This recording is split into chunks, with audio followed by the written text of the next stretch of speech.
Hello everyone, welcome back to my YouTube channel. आज हम discuss करेंगे गेट 2008 के पेपर को और आज की जो हमारी सेक्शन होगी that will be ordinary and partial differential equations. साथ ही साथ ये जो वीडियो है ये है पार्ट थर्ड वन। तो चलिए स्टार्ट करते हैं आज की वीडियो को। आज का हमारा पहला क्वेश्चन है the initial value problem that is ux plus uy is equal to 1 where us, s is equal to sin s and 0 is less than equal to s is less than equal to 1 has। तो इस question में basically हमें क्या देखना है कि ये जो इनिशियल वैल्यू प्रॉब्लम जो हमें दी गई है इसके पास टोटल कितने सॉल्यूशंस होंगे। So the options for this particular question are as follows. Option A is 2 solutions, option B is a unique solution, option C is no solution and option D is infinitely many solutions। तो इस question में basically हमें 4 options दिए गए हैं और हमें बताना है कि इन चारों में से करेक्ट आंसर क्या है। तो चलिए डिस्कस करते हैं इस क्वेश्चन के सॉल्यूशन को।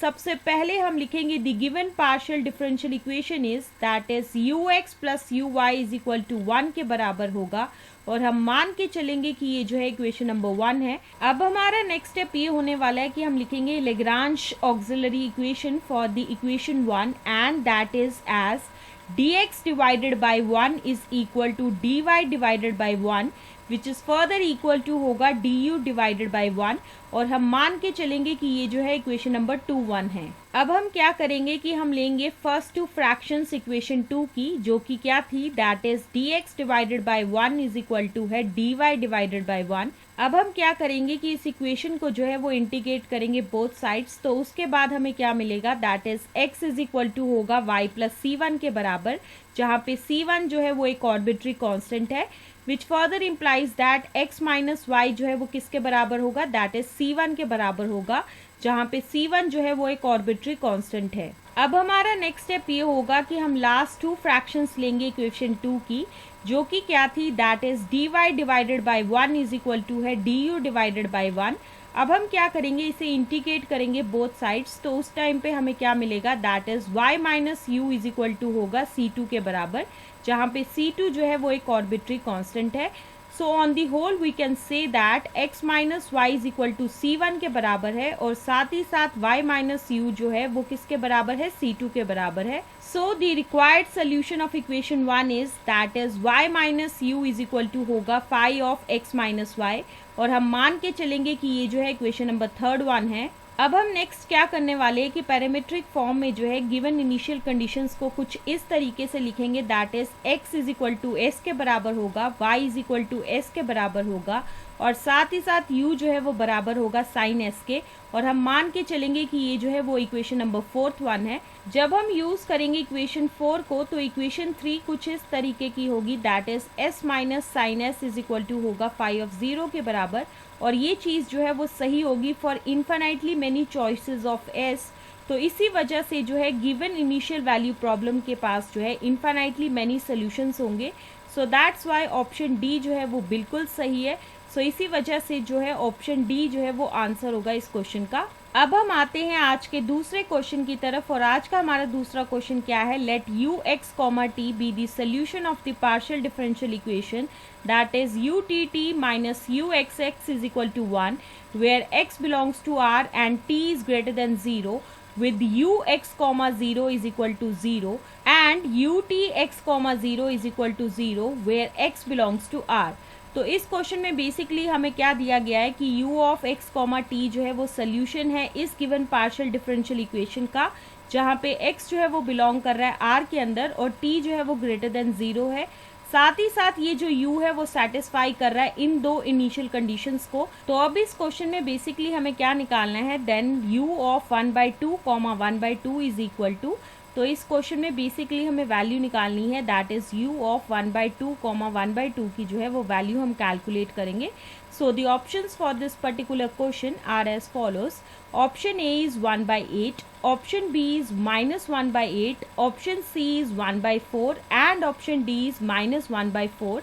सो इस क्वेश्चन में बेसिकली हमें 4 ऑप्शंस दिए गए हैं और हमें बताना है कि इन चारों में से करेक्ट आंसर क्या है। तो चलिए डिस्कस करते हैं इस क्वेश्चन के सोल्यूशन को। सबसे पहले हम लिखेंगे the given partial differential equation is that is utt minus uxx is equal to 1 के बराबर होगा, which further implies that dt का स्क्वायर माइनस dx का स्क्वायर इज इक्वल टू 1 के बराबर होगा। और हम मान के चलेंगे कि ये जो है इक्वेशन नंबर 1 है, जहाँ पे dx जो है वो डिनोट कर रहा है that is del by del x, और साथ ही साथ dt जो है वो रिप्रेजेंट कर रहा है that is del by del t. So the auxiliary equation of equation 1 is given by that is 1 minus m square is equal to 0। अब आप ये सोचे होंगे कि ये जो ऑक्सिलरी इक्वेशन है इक्वेशन 1 की, ये किस तरीके से फॉर्म की गई है। तो इस केस में बेसिकली हमने क्या किया है कि dx की जगह जो है वो हमने m पुट किया है, और साथ ही साथ dt की जगह जो है वो हमने पुट किया है 1 के बराबर। तो यहाँ से हमें क्या पता चला कि m स्क्वायर जो है वो किसके बराबर है, 1 के बराबर है, which further implies that m is equal to है plus minus 1। Now the complementary function of equation 1 is given by that is uc of x comma t, which is further equal to किसके बराबर होगा, that is phi1 of t plus x plus phi2 of t minus x। Now the particular integral of equation 1 is denoted by that is up of x comma t, which is further equal to होगा 1 divided by dt का square minus dx का square into 1, which is further equal to होगा 1 divided by dt का square minus dx का square into x की power 0 into t की power 0। अब हम नेक्स्ट क्या करेंगे कि dt का स्क्वायर जो है उसको कॉमन आउट करेंगे। So which further equal to किसके बराबर होगा, that is 1 divided by dt का स्क्वायर इंटू 1 माइनस dx का स्क्वायर डिवाइडेड बाई dt का स्क्वायर इंटू x की पावर 0 इंटू t की power 0, which is further equal to होगा 1 डिवाइडेड बाई dt का स्क्वायर इंटू 1 माइनस dx का square divided by dt का square की power minus 1 into x की power 0 into t की power 0, which is further equal to होगा 1 divided by dt का square into 1 plus dx का square divided by dt का square plus so on into x की power 0 into t की power 0, which is further equal to होगा 1 divided by dt का square into 1 and which is further equal to होगा 1 divided by dt into t and which is further equal to होगा t square divided by 2। अब आप ये सोचे होगे कि ये चीज कहाँ से आई। So the explanation to this particular one is that is 1 divided by dt into 1 is equal to होगा 1 divided by dt into integration of 1 into dt and which is further equal to होगा 1 divided by dt into t and which is further equal to होगा integration of t into dt। So the required solution of equation 1 is given by that is u of x comma t is equal to होगा uc of x comma t plus up of x comma t। So now substituting the values of uc of x comma t and up of x comma t, we get that is u of x comma t is equal to होगा phi1 of t plus x plus phi2 of t minus x plus T square divided by 2, और हम मान के चलेंगे कि ये जो है इक्वेशन नंबर स्टार 1 है। अब हम नेक्स्ट क्या करेंगे कि डिफरेंशिएट करेंगे इक्वेशन स्टार को विद रिस्पेक्ट टू टी। तो हमें उस टाइम पे क्या मिलेगा, that is ut of x comma t is equal to होगा phi1 dash of t plus x plus phi2 dash of t minus x plus 2t divided by 2 and which is further equal to होगा phi1 dash of t plus x plus phi2 dash of t minus x plus t। अब हम next क्या करेंगे कि use करेंगे इस initial condition को, that so which further implies that phi1 of x plus phi2 of minus x plus 0 is equal to 0, which further implies that phi1 of x plus phi2 of minus x is equal to 0, और हम मान के चलेंगे कि ये जो है equation number 2 है। अब हम नेक्स्ट क्या करने वाले हैं कि हम डिफरेंशिएट करेंगे इक्वेशन 2 को विद रिस्पेक्ट टू x। तो उस टाइम पे हमें क्या मिलेगा, that is phi1 dash of x minus phi2 dash of minus x is equal to 0 के बराबर होगा, और हम मान के चलेंगे कि ये जो है इक्वेशन नंबर 3 है।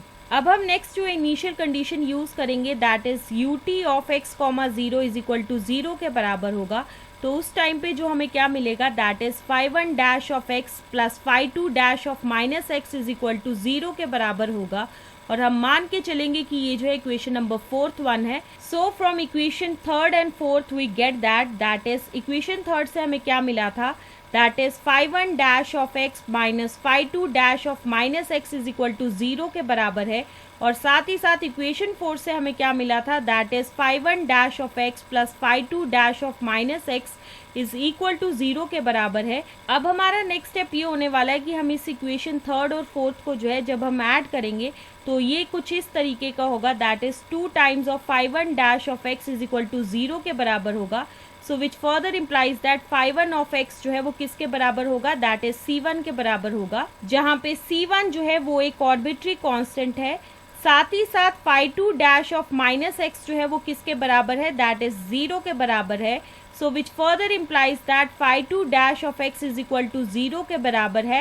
And which further implies that phi2 of x जो है वो किसके बराबर होगा, c2 के बराबर होगा, जहाँ पे c2 जो है वो एक आर्बिट्री कांस्टेंट है. So from equation star we get that is u of x comma t is equal to होगा c1 plus c2 plus t square divided by 2. Now from equation we get that is c1 plus c2 is equal to 0.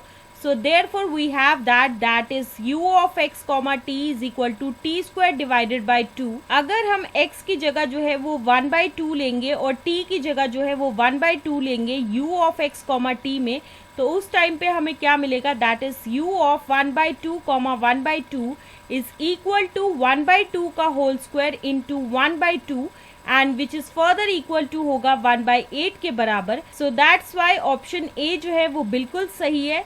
So option A will be the answer of this question. So this is the explanation to this particular question, and with the explanation of this question, this is the end of this video. Stay tuned for the next video.